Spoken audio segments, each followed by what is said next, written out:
Ladies and gentlemen, welcome back to the Wrestle Plug podcast. I'm Aaron Nix, and I'm going to give you some quick fire predictions on what I think's going down at the grandest stage of them all, Wrestlemania.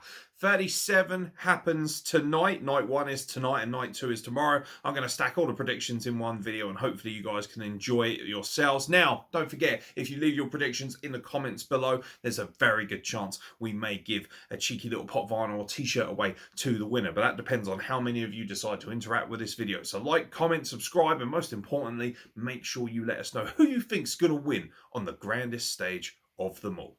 Tag Team Turmoil match to determine the number one contenders for the Women's Tag Team Championships tomorrow. I have no reason to see why it won't be Natalya and Tamina. They've been building them up like crazy. That being said, it would make sense if a face team won, especially as they'll be facing Shayna Baszler and Nia Jax, who are uber heels. I'd be very interested to see something like Carmella and Billie Kay win just because of the original dynamic, but I'm going to stick with Tamina and Natalya. They seem to have been pushing them something rotten. Cesaro versus Seth Rollins in what will surely be a fantastic wrestling match. The only problem with this match for me is that it is very much a SmackDown main event, if you know what I mean. It's a great match, and I'm sure it'll be fantastic, and I'm hoping they're going to push the boat out, because I don't want it to just be another good wrestling match. Anyone can go out and have a good wrestling match. I want to see them take it to the next level, and you know, on a positive note, I've said that I don't think Cesaro is a main event level star. I think he's a world-class wrestler. I just don't think the character and the presentation has really added up to much more than that. However, like I say, trying to be positive, this is an opportunity for him to prove that he can go next level and do something really special. And Seth Rollins is the perfect opponent for that. I'm going to say Cesaro picks up his first ever big win at WrestleMania, because this is, of course, his first opportunity in singles matches. I know he's won the Andre the Giant Memorial Battle Royal before and defended the tag titles on a pre-show and things like that, but when you think about it, they're not really memorable moments as much, and WWE has never really done anything with them either. So hopefully this will catapult him on to bigger and better things. In the match I could not give a fucking shit about, and I probably won't even watch it if I'm being honest, because I am consistent, Braun Strowman faces Shane McMahon inside a steel cage. Why? What's the fucking point? I just don't give a shit. I don't like Shane McMahon. I think his on-screen presence is actually hampering a lot of people, and it's very frustrating. Do you know what winds me up as well, right? Okay, so wrestling fans are out here saying, oh, fuck's sake, Edge has come back, and he's clogging up the roster and all that. Dude, like, Edge literally went the distance in the Royal Rumble and proved how special he still is as a talent, and he's had amazing matches since he's come back, albeit through injury as well. Shane McMahon tips up like once every couple of years. Look, Daddy, I can throw myself off of the cell. Look, Daddy, I can throw myself off of this giant ladder. Look, Daddy, I can throw myself off of the moon. Shut up, you piece of shit. Like, just nobody cares, mate. Braun Strowman's going to squash him, and I'm sure he'll fall off the top of the steel cage at some point. He might even win it purely because he gets thrown off of it. A bit like when Kevin Owens won against him. It wouldn't surprise me if they do that again. But either way, I just do not care. I have no love or interest or passion for either of these human beings. The New Day defend their tag titles against Omos and AJ Styles. And you know that they're going to lose, because why would they have Omos lose in his first ever match unless he's going to break away from AJ Styles, which doesn't really make sense right now. He's great. I really find him quite enjoyable. The reason I'm zoning in on him is because obviously this match is kind of like a showcase to see what he's going to be able to do. And none better in terms of opponents than the New Day. But yeah, this is one of those things where it is absolutely imperative that you do not take the belts off of the New Day, and they probably will do. Celebrity time. Bad Bunny and Damian Priest versus The Miz and John Morrison. Again, it's hard for me to be emotionally invested, but I am curious to see how Bad Bunny does. I'm not one of these people who's just going to completely shit on celebrities just because, you know, they've decided to try their hand at wrestling. Stephen Amell proved to us that actually with the right amount of passion and love, you can truly do something quite cool out there. So I'm curious to see how he does. He's obviously very passionate about WWE and loves it that much. You wouldn't dedicate a song to someone like Booker T, you know, if you're a prime platinum recording artist, unless you genuinely have passion for this business. So yeah, and obviously Priest and Bad Bunny have to win, don't they? Miz and Morrison don't need wins at this point. They've basically proven themselves to be kind of like the bitches of the roster in a good way, you know, putting over other talent as they go. But yeah, Damian Priest really needs to come out of this with the biggest shine, because he's the guy who I genuinely think is a mega superstar in the making. And then to finish off night one, you have kind of two main events. Obviously, the men are going to main event, but Bianca Belair is going to challenge Sasha Banks for the Women's Championship, and I believe she's going to capture the Women's Championship. She's been built up something rotten. You can't have people like Triple H going on media calls and saying Bianca Belair is going to be a megastar. She's going to be the next big thing of wrestling, and then have her lose on her first outing after winning the Women's Royal Rumble. I think she captures the title. I think her and Sasha Banks have a moment of loving respect at the end of the match, and we'll see how it goes from there. I think Bianca Belair deserves to win the title. She's not particularly my personal cup of tea. I much prefer Sasha Banks. I think she's a much more complete package, but Bianca Belair has the opportunity. From a physical standpoint, Bianca Belair is a megastar. I would just like to see a little bit more in terms of character development instead of the usual kind of, tropes and stereotypes that she tends to throw out there from time to time. And I'm sure that's a booking problem, not so much a Bianca Belair problem. But I fancy Bianca Belair here to capture the Women's Championship on SmackDown. And of course, closing out night one, Drew McIntyre faces Bobby Lashley for Bobby Lashley's WWE Championship.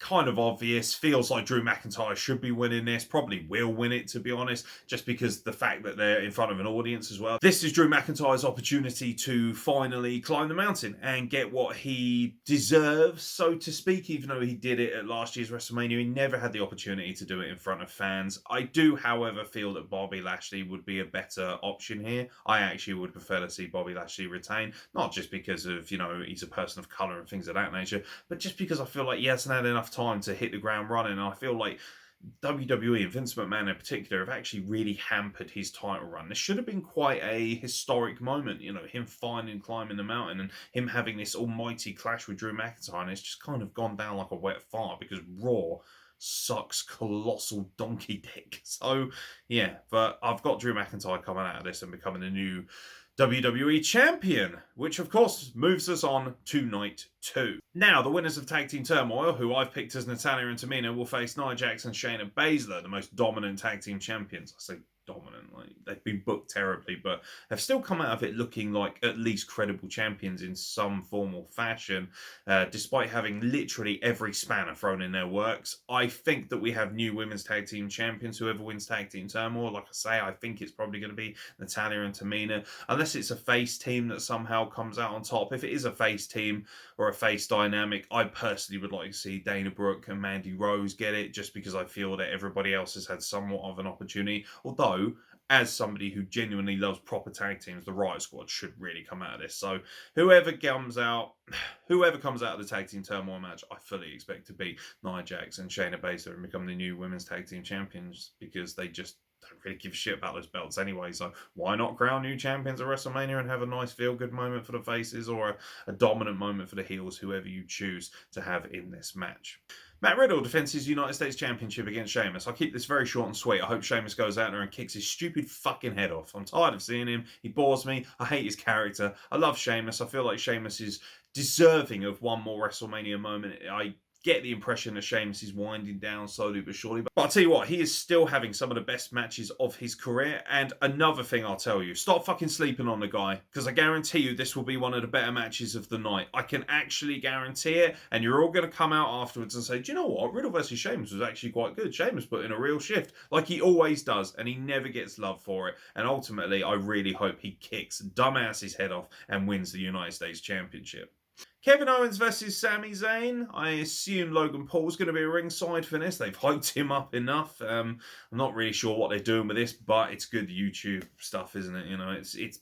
It's celebrity involvement, to be fair, and people turning their nose up at it. I mean, they've been doing this since WrestleMania 1. Go back and watch WrestleMania 1. The amount of celebrities involved in that. They had a celebrity in the main event. Come on, Mr. T, brother.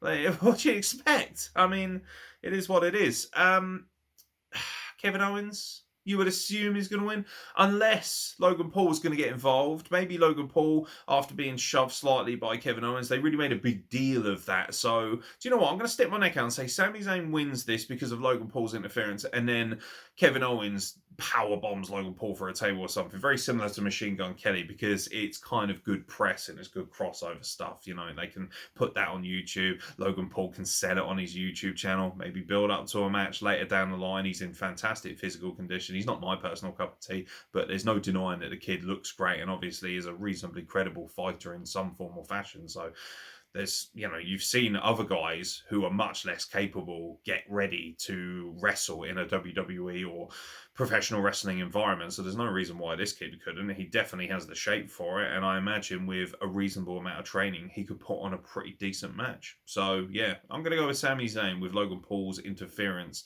at ringside helping him out. Big E defends his Intercontinental Championship against Apollo Crews in a Nigerian drum fight. I have no idea what to expect here. I worry, though, because this company is run by a megalomaniac racist called Vince McMahon. So he's going to be watching. It's such good shit. I dread to think what kind of kettle drum nonsense he's going to throw out there. I do. And by the way, I'm very aware that kettle drums are not part of Nigerian culture. I am just solely pointing out how stupid Vince McMahon and his racial tropes are.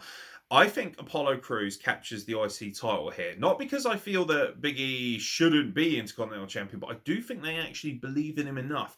This is now an opportunity to see what they want to do with Big E. It is in his hometown, however, and he cut a really good promo on SmackDown talking about how he's coming home and stuff like that. So, yeah, but I'm going to stick my neck out and say Apollo Crews. I feel that if Apollo Crews loses here, there's no direction. There's nothing he can do going forward from here. And he's, you know, it's a bit of a weird gimmick with the stupid accent. However, he has actually carried it really well. And I feel like both of these guys have worked really hard to get this rivalry over. And they had a kind of an abrupt, botchy ending to their match at Fastlane. So hopefully this is going to be the match that both of them deserve to show off. And I think it could be a real sleeper here, regardless of the dumb gimmick stereotype thing that's going on. And yeah, like I say, sleeper here. I think the crowd, and most importantly us at home, are going to enjoy this actually a lot more than we probably think we are. The Fiend versus Randy Orton. There's no gimmick here. There's no, you know, gimmick match. This is very stupid. Why are they just having a singles match? Especially as Alexa Bliss has claimed that the Legend Killer will die at WrestleMania. So what, they're just going to have a normal match? I assume the Fiend is going to win, because last time he got a chance to wrestle Randy Orton, he was set on fire and died. So, you know, I mean, if you can't avenge that, you may as well just retire, bruv. I don't know what to expect. I expect the Fiend to win. That's about it. This is either going to be really cheesy and carny and stupid, or they're going to go down the other route. However, they're in front of a live audience, and if they're actually going to wrestle in front of a live audience, it's going to be really hard to do anything too over-the-top, stunt-worthy. So, yeah, I have no idea what they're going to do, but I think the Fiend is going to win, and I think Randy Orton's going to take a fair amount of time off. He's actually put in a hell of a shift, and I feel like this is probably the best we've ever seen of him since his original incarnation of Legend Killer back in 2004, 2005. So, yeah, I think the Fiend wins. I think that somehow, some way, Randy Orton gets murdered, or, you know, you never know when the Fiend is involved and WWE Raw booking is involved. Any kind of crazy shenanigans might happen. I honestly would not put it past them to have some sort of ghost drag Randy Orton into the 7th layer of hell after this, or never to be seen again. I've got no clue. I really have no clue.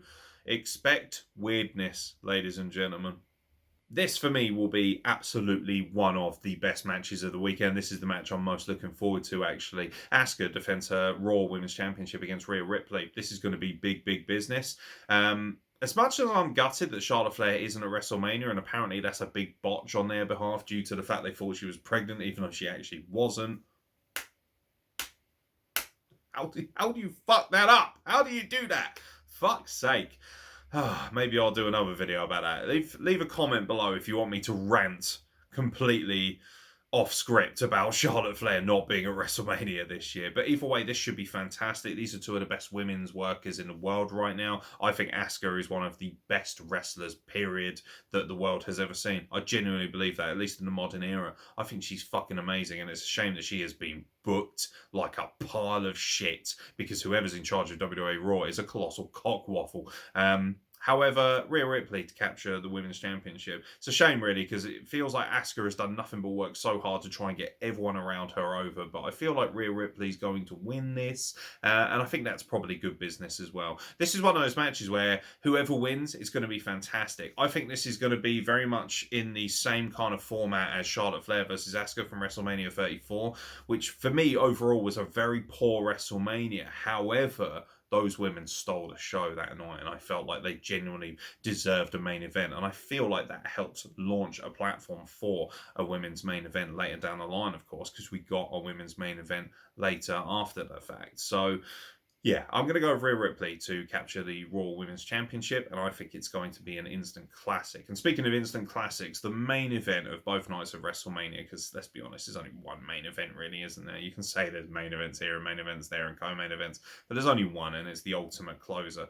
The Universal Championship is on the line in a triple threat match. Roman Reigns defends his title against Daniel Bryan and Edge.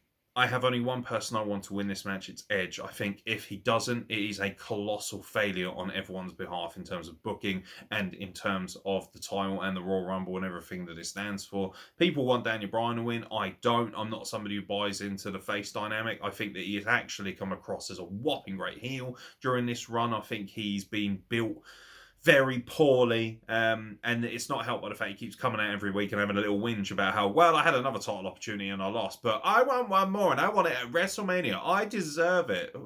What? It's a terrible storyline. Like, yeah, you deserve to be in the main event even though you keep losing. Like, what terrible talk about a participation medal, mate. Jesus Christ. It should have been Roman Reigns versus Edge. It's an unpopular opinion, but I believe that. I am going to stick my neck out and stay with Edge winning this match, but it's the final match at WrestleMania. Like, are they going to be brave enough to do anything but the feel-good go-home moment? Or maybe Drew McIntyre winning the title is their feel-good go-home moment. They've got something else planned. I feel like Roman Reigns, if he retains, that's good in a sense because he is big business. At the same time, I'd like to see a different dynamic. Maybe Jey Uso accidentally cost him the match. Maybe there's shenanigans involved, you know. Maybe someone gets involved. Maybe Brock Lesnar returns and costs Roman Reigns, and then we get a mega clash later down the line. I have no clue, but I want Edge to win. I feel like Edge deserves this. I feel like Edge has put in a lot of work, especially from a promo standpoint, to help try and elevate the product across the board as well on all different brands. So yeah, hopefully they will honour the Royal Rumble winner and Edge will capture the Universal Championship. I'm kind of looking forward to WrestleMania. I'm absolutely shattered already, but I will be covering both nights. We will be dropping YouTube videos and we will also make sure that our WrestleMania review is available via an audio podcast. We may just record one audio podcast to cover all of it, or we may just tie them together at the end. Not entirely sure, ladies and gentlemen. I'll kind of leave it up to you guys, actually. If you want to leave in the comments, if you have a preference as to how you would like the podcast to go down, I am more than happy to listen to your needs, but ultimately we will make sure that there is a audio and video podcast available for WrestleMania coverage this weekend.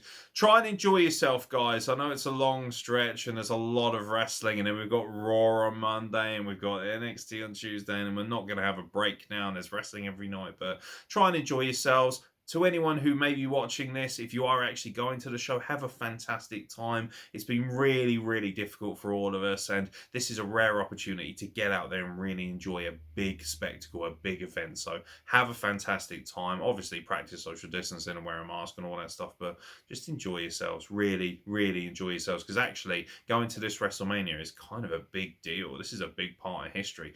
A lot of people will talk about this WrestleMania with a great deal of historic presence. You know, this is the Mania where after over a year of no fans, the fans finally return to see live wrestling. So it's going to be a very cool spectacle, and I hope that the fans who are going make a lot of noise and really make it feel as special as it should be.